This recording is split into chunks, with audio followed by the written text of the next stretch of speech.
Assalamualaikum warahmatullahi wabarakatuh. Salam sejahtera bagi kita semua. Semoga kita selalu sehat dimanapun kita berada. Kami dari kelompok 5 ingin mempresentasikan hasil diskusi kami dengan tema pentingnya bimbingan dan konseling untuk anak usia dini.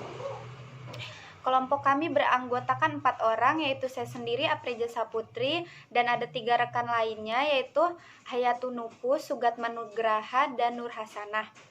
Nah, yang materi pertama akan saya sampaikan. BK selama ini terkesan hanya untuk mengatasi siswa-siswa yang bermasalah saja. Padahal BK juga membantu untuk tercapainya segala aspek perkembangan pada siswa, baik aspek akademik, sosial dengan teman, bakat dan minat, penyesuaian dengan lingkungan baru, penemuan jati diri, dan sebagainya. Tentunya akan lebih baik jika diarahkan sejak dini agar mencapai aspek perkembangan siswa yang maksimal. Program BK ini sebenarnya sama saja dengan program BK pada sekolah menengah. Sama-sama memiliki tujuan, yaitu membantu peserta didik berkembang sesuai dengan minat, bakat, serta kemampuannya untuk berkembang secara optimal, serta untuk mencegah terjadinya masalah-masalah yang mungkin terjadi pada peserta didik tersebut. Bimbingan konseling di PAUD bukan hanya ikut-ikutan saja, tapi bimbingan konseling di lingkungan PAUD itu sangat dibutuhkan karena banyak sekali perilaku bermasalah yang dialami oleh peserta didik yang telah dewasa yang disebabkan oleh masa lalunya di waktu kecil. Hal ini menunjukkan bahwa masa-masa awal anak telah kecolongan dalam hal tindakan pencegahan terhadap terjadinya perilaku-perilaku bermasalah yang terjadi di masa depan. Yang bisa dilakukan oleh guru BK di sekolah PAUD adalah yang pertama, menjaga keoriginalitas kepribadian anak. Karena anak-anak di sekolah PAUD itu masih sangat lugu, masih sangat polos, masih sangat fleksibel, mudah dibentuk dan belum mengalami traumatik yang mengakar di dalam hati sanubarinya atau di alam bawah sadarnya. Dengan demikian, tidak menutup kemungkinan bahwa anak-anak yang dijaga keoriginalitas kepribadiannya akan tumbuh secara alamiah menuju tahap-tahap perkembangan yang lebih baik. Yang kedua, yaitu membina hubungan yang baik antara orang tua dengan guru-guru di PAUD. Umumnya, orang tua atau orang dewasa yang mengasuh anak didik akan berhubungan atau berkomunikasi secara intens dengan guru-guru ketika anak didik atau anak asuhnya tersebut masih berada di lembaga pendidikan anak usia dini. Dengan begitu, secara tidak sengaja dan secara alamiah akan terjadi interaksi yang intens antara anak didik, orang tua, serta guru. Yang ketiga, persiapan mental peserta didik untuk memasuki sekolah dasar. Di sini peserta didik dituntut untuk mempunyai kemampuan membaca, menulis, dan berhitung dengan baik.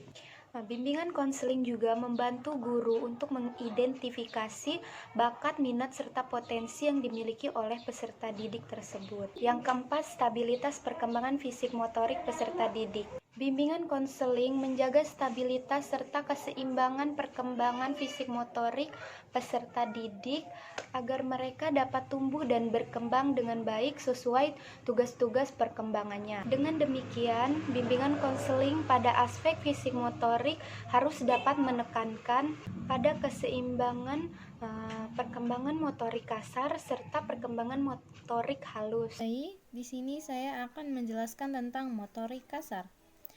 Motorik kasar merupakan gerakan fisik yang membutuhkan keseimbangan dan koordinasi antara anggota tubuh dengan menggunakan otot-otot besar. Sebagian atau seluruh anggota tubuh, contohnya berjalan, berlari, melompat, dan sebagainya. Perkembangan motorik kasar pada bayi memiliki rangkaian tahapan yang berurutan. Artinya, setiap tahapan harus dilalui dan dikuasai dulu sebelum memasuki tahapan selanjutnya. Tidak semua bayi akan menguasai suatu keterampilan di usia yang sama, karena perkembangan anak bersifat individual. Tetapi, perbedaan itu tidak disebabkan bayi yang satu lebih pandai dari bayi yang lainnya. perkembangan keterampilan tidak ada pengaruhnya langsung dengan kecerdasan. Berikut merupakan tahapan perkembangan motorik pada anak sesuai pertumbuhan usianya. Yang pertama, anak usia 3 tahun. 1. Berbalik atau berhenti secara tiba-tiba atau cepat. 2. Melompat dengan lompatan kurang lebih 37-60 cm. Yang keempat, meloncat dengan tambahan beberapa variasi loncatan. Selanjutnya, anak usia 4 tahun. 1. Sangat aktif, mampu meniru, mengikuti, dan menikmati berbagai gerakan yang dicontohkan. 2. Mampu mengontrol gerakan dan memberikan respon bila diberi petunjuk orang dewasa. Ketiga, naik turun tangga dengan langkah kaki yang saling bergantian. Selanjutnya, anak usia 5 tahun. Yang pertama, mampu melakukan gerakan dengan konstan dan waktu istirahat yang pendek. Yang kedua, mampu mengikuti permainan fisik yang bersifat sosial. Yang ketiga, mampu menaiki sepeda roda 3. Yang keempat, berjalan di garis lurus ke depan atau ke belakang. Yang kelima, lompat di tempat dengan satu kaki. Selanjutnya, berjalan di atas papan keseimbangan. Baik, kemampuan motorik halus anak merupakan kemampuan yang berhubungan dengan keterampilan fisik yang melibatkan otot kecil dan koordinasi mata tangan. Syaraf kecerdasan motorik halus ini dapat dilatih dan dikembangkan melalui kegiatan dan rangsangan yang dilakukan secara terus-menerus dan secara rutin. Contohnya, menyusun puzzle, bermain balok, memasukkan benda ke dalam lubang sesuai bentuknya, melipat kertas, dan masih banyak lagi. Harus kita ketahui bahwa kecerdasan motorik halus setiap anak ini berbeda-beda. Selain itu, hal yang dapat dikatakan berbeda yaitu dalam hal kekuatan dan ketepatannya. Lingkungan maupun orang tua mempunyai peran lebih besar dalam kecerdasan anak ini. Lingkungan dapat meningkatkan ataupun menurunkan taraf kecerdasan anak, terutama pada masa-masa awal pertumbuhannya. Setiap anak mampu mencapai tahap perkembangan motorik halus yang optimal jika mendapatkan stimulasi yang tepat.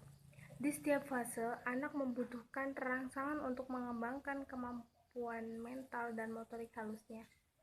Semakin banyak yang dilihat dan didengar, maka akan semakin banyak pula yang ingin diketahui oleh si anak. Jika kurang mendapatkan rangsangan, biasanya anak akan lebih cepat merasa bosan.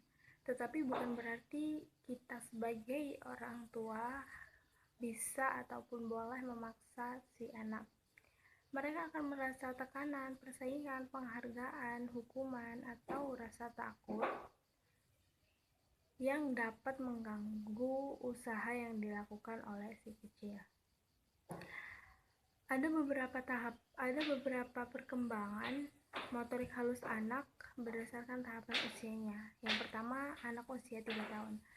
Mereka mulai bisa menggambar, mengikuti bentuk, menari garis vertikal, menjiplak bentuk lingkaran, membuka tutup kotak, dan menggunting kertas mengikuti pola garis lurus.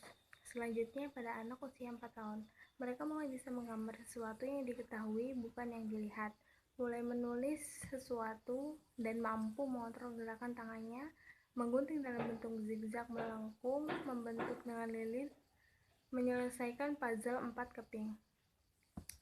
Yang terakhir yaitu pada anak usia 5 tahun. Mereka mulai bisa melipat, menggunting sesuai pola, menyusun mainan, konstruksi bangunan, mewarnai lebih rapi, dan tidak keluar dari garis yang sudah ditentukan. Dan yang terakhir yaitu meniru tulisan. Ke poin stabilisasi perkembangan kognitif. peserta didik. Nah, jadi yang dimaksud di sini stabilisasi itu adalah dimana perkembangan anak itu bisa terkontrol gitu, stabil. Jadi tidak melenceng dan sesuai dengan perkembangannya. Nah, di sini peran konselor yaitu memandu perkembangan kognitif anak agar lebih bisa berpikir secara logis dan rasional. Nah, di sini perlu kita beri pelajaran sejak dini gitu agar anak itu terbiasa dan berpikirnya itu logis dan rasional gitu. Tahap demi tahap kita berikan pengajaran supaya berpikirnya semakin hari meningkat, dari yang berpikirnya tidak logis, yang selalu kadang tidak sesuai dengan akal manusia gitu kan, akhirnya bisa logis gitu. Nah, di dalam stabilisasi perkembangan kognitif ini ada 4 poin yang dibahas, yaitu ada perkembangan bahasa, sosial emosional, pergaulan teman sebaya, dan moral agama. Nah, di sini kita masuk ke perkembangan bahasanya, di mana di sini peran konselor yaitu mengidentifikasi keterlambatan berbicara anak. Nah, di perkembangan bahasa ini ada 2 komponen, yaitu lisan dan tertulis. Nah, jadi kita konselor kita bisa sigap gitu, kita melihat gejala-gejala anak ini apakah ada terlambatan membaca atau lisannya atau menulisnya. Nah, kita harus bisa mengidentifikasi hal tersebut, nah supaya nanti bisa ditangani dan bisa dibuat solusi agar perkembangan bahasanya bisa lebih baik. Nah, oke. Yang kedua ada sosial emosional. Nah, di sini dibagi 2 lagi, perkembangan sosialnya dan perkembangan emosionalnya. Nah, di sini perkembangan sosialnya kita berikan meningkatkan interaksi dengan orang lain ya, orang-orang di sekitarnya, ya, terutama untuk orang tuanya, teman-temannya, dan lingkungannya lah yang terdekat dulu. Jadi anak di sini harus bisa berinteraksi ya, terutama orang tuanya dulu lah, agar sosialnya bisa berkembang, komunikasinya. Nah, yang kedua tadi emosionalnya. Nah, di sini kita sebagai konselor itu kita bisa mengantisipasi perilaku sosial anak sejak dini gitu. Jadi di sini kita bisa mengamati gitu dari gelagat-gelagat perilakunya gitu, supaya kita bisa penempatan emosionalnya tepat gitu loh. Ketika anak ini misalnya ada permasalahan dengan temannya gitu, nah di sini kita bisa memberikan pemahaman dengan bahwa cara menyelesaikan masalah itu dengan berdiskusi. Nah, jadi tidak dengan atau perselisihan gitu. Jadi supaya anak itu makin terpahamin dengan itu. Nah, berarti terapi lah.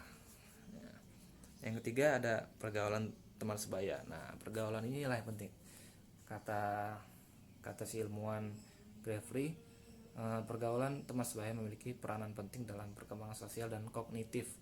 Nah, jadi perkembangan sosial itu kan kita belajar namanya interaksi dengan orang lain tuh, hubungan antar orang lain, antar sesama. Nah, jadi anak itu harus mulai belajar sejak dini, yaitu perkembangan pergaulan sosial dan teman sebaya ini, agar anak itu bisa ini loh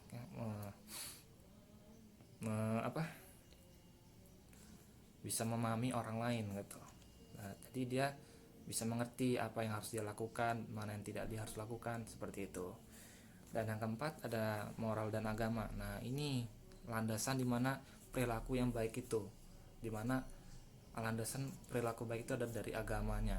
Nah, jadi kita sebagai konselor kita harus berikan dia keyakinan dengan agama dia, bahwa letak dari perilaku moral yang baik itu adalah dari Tuhan.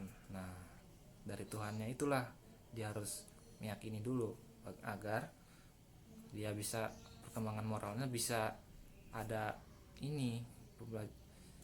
ada patokannya, yaitu dari keagamaan dan keyakinan dia gitu.